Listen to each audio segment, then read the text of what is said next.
you described in your book catalytic reading. I kind of really liked this.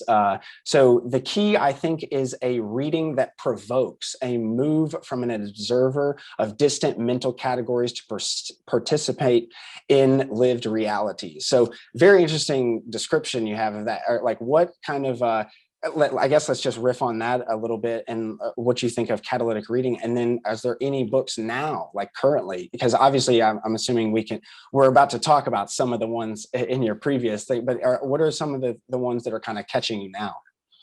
Sure. Yeah.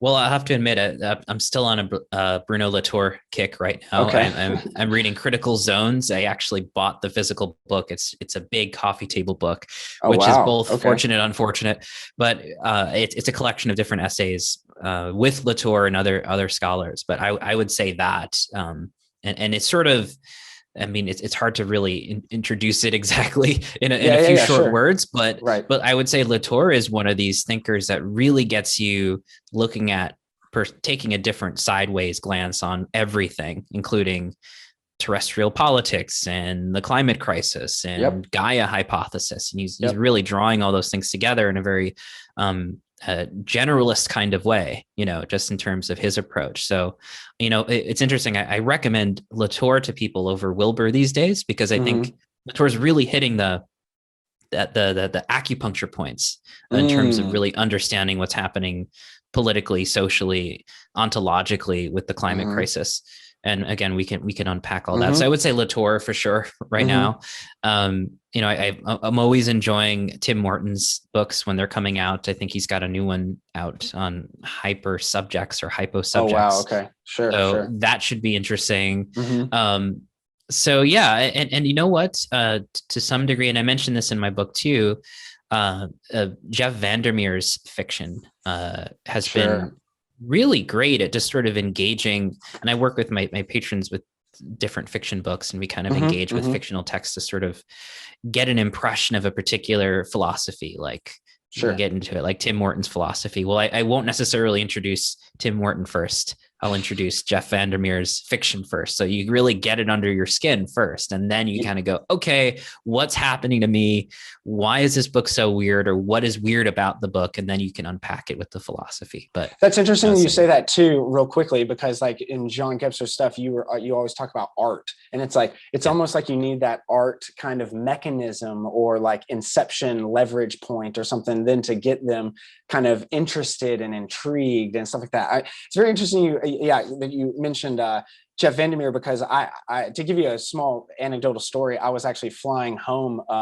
And I'm pretty sure that was the book that I set down and in one, no, flying back from home from Tennessee to California. And I read the entire book straight through. And then I, get in the cab going back home in LA and saw that there was a movie poster for Annihilation when it came out, in the movie. And I was floored and couldn't really believe it because during that plane ride, that was one of those like catalytic reading moments of like, well, what do you mean it just is there? You know what I mean? It's the shimmer and like, it just keeps changing us. And like, we have nothing, we can't even understand it. We go in and all these other different ways and so, no spoiler alerts and stuff, but it was a really great visual representation of Mm-hmm. also the kind of in the mind that Jeff Vandermeer did. So I do applaud that what you said. And then also Timothy Morton books. I haven't read his book Humankind. That's on the bookshelf. I have too many books that I need to read, but yeah, it definitely his like dark ecology and his definitions of hyper objects and stuff very very interesting. But to go back to your Bruno Latour, I mean his out of this world thinking really when I wrote that essay about terrestrial politics, it really was very interesting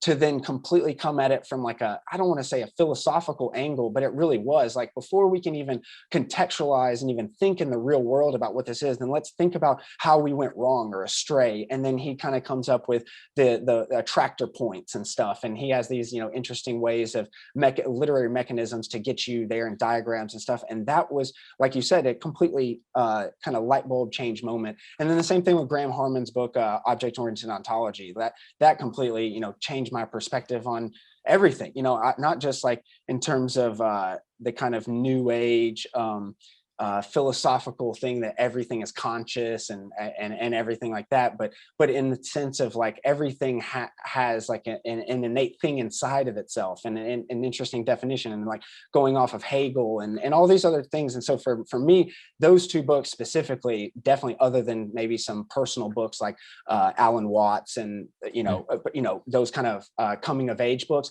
they really were examples for catalytic reading for me. So I definitely am with you on that.